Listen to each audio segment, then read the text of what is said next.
Hello friends, എല്ലാവർക്കും എൻ്റെ പുതിയ വീഡിയോയിലേക്ക് സ്വാഗതം. അപ്പോൾ ഇന്ന് ഞാൻ ഉണ്ടാക്കുന്നത് വേപ്പില ചമ്മന്തി അല്ലെങ്കിൽ വേപ്പില കട്ടിയാണ്. അപ്പോൾ അത് എങ്ങനെ ഉണ്ടാക്കാമെന്ന് നമുക്ക് നോക്കാം. അതിനായിട്ട് നമുക്ക് കുറച്ച് ഫ്രഷ് ആയിട്ടുള്ള വേപ്പില പറിച്ചെടുക്കാം. ഇനി നമുക്കിത് നല്ലപോലെ കഴുകി വൃത്തിയാക്കി എടുക്കാം. വേപ്പില തണ്ടും വെള്ളവും കളഞ്ഞ് നല്ലപോലെ വൃത്തിയാക്കി എടുത്തിട്ടുണ്ട്. പിന്നെ 3 മീഡിയം സൈസ് തേങ്ങയുടെ പീര, കഷ്ണമൊന്നും ഇല്ലാണ്ട് നേർമയായിട്ട് ചിരവിയത്, പിന്നെ 1 കപ്പ് ഉള്ളി, 1 ടീസ്പൂൺ ചെറിയ ജീരകം, ആവശ്യത്തിന് പുളി, പിന്നെ ആവശ്യത്തിന് ഉപ്പ്. പിന്നെ പുളി ഞാൻ ഇവിടെ എടുത്തിട്ടുള്ളത് വാളംപുളിയാണ്. ഇത് ഉണ്ടാക്കാനായി ഞാനിവിടെ ഒരു ഉരുളിയാണ് എടുത്തിട്ടുള്ളത്.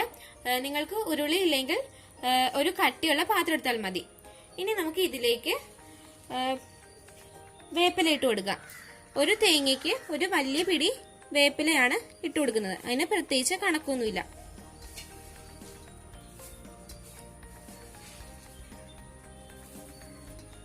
ഇനി ഇതിലേക്ക് ഉള്ളി പിന്നെ ജീരകം ഇട്ട് നല്ലപോലെ ഒന്ന് മിക്സ് ചെയ്ത് കൊടുക്കാം.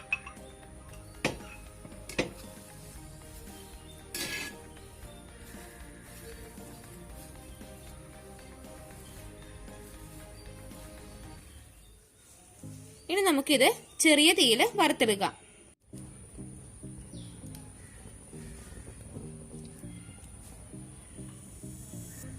തീ കത്തിച്ച് ഞാനിത് അടപ്പിലേക്ക് വെക്കുന്നുണ്ട്. ഇത് ചെറിയ തീയിൽ വേണം വറുത്തെടുക്കാൻ, ഇല്ലെങ്കിൽ ഇത് കരിഞ്ഞു പോകും.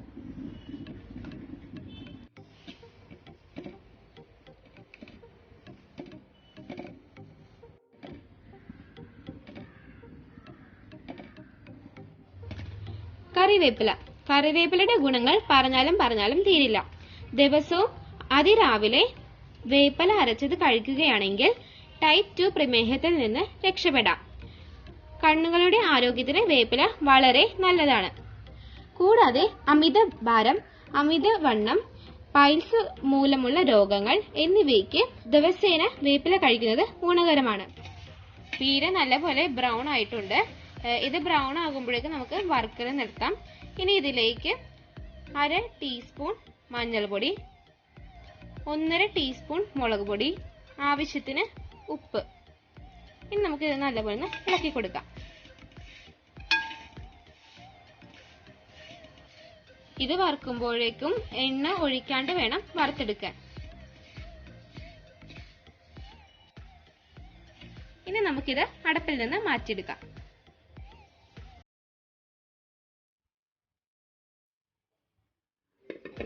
ഇത് നല്ലപോലെ തണുത്ത് കഴിയുമ്പോഴേക്കും പൊടിച്ചെടുക്കാം. ചമ്മന്തിയിലേക്കുള്ള പുളി നല്ലപോലെ ചതച്ചെടുക്കണം, ഇല്ലെങ്കിൽ അതില് കട്ടയായിട്ട് കിടക്കും. ഈ ബ്രൗൺ കളർ ആകുമ്പോഴേക്കും നമ്മൾ അടപ്പിൽ നിന്ന് മാറ്റണം, ഇല്ലെങ്കിൽ ഇത് കരിഞ്ഞു പോകും. ഇനി നമുക്കിത് നല്ലപോലെ തണുത്ത് വന്നിട്ടുണ്ട്. ഇനി നമുക്കിത് പൊടിച്ചെടുക്കാം. അതിനായിട്ട് ഇത് ഒരു മിക്സി ജാറിൽ ഇട്ട് കൊടുക്കുക.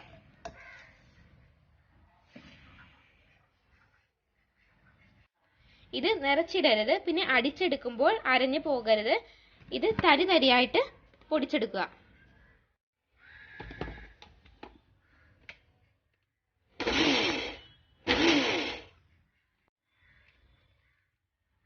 ഇതേപോലെ തരിയായി പൊടിച്ചെടുത്താൽ മതി. ഇനി നമുക്കിതിലേക്ക് പുളി ഇട്ട് കൊടുക്കാം.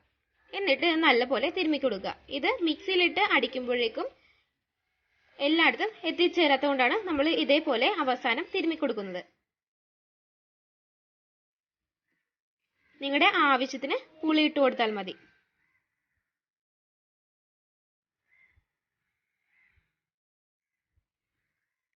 ഇതിന് ഉപ്പ് കുറവാണ്. ഇതിലേക്ക് കുറച്ചും കൂടി ഉപ്പിട്ട് കൊടുക്കുക. എന്നിട്ട് ഇത് നല്ലപോലെ ഒന്ന് മിക്സ് ചെയ്ത് കൊടുക്കുക.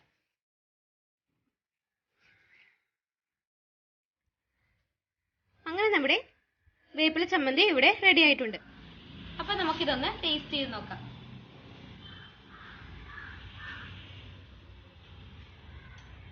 അടിപൊളിയായിട്ടുണ്ട്. ചോറിന്റെ കൂടെ ഇതും തൈരും കൂടി ഒരു പിടി പിടിച്ചാലുണ്ടല്ലോ, അടിപൊളി.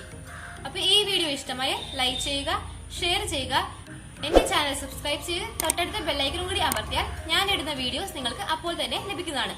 ഇതേപോലത്തെ അടിപൊളി റെസിപ്പീസുമായി ഞാൻ ഇനി വരും. അതുവരെ ബൈ.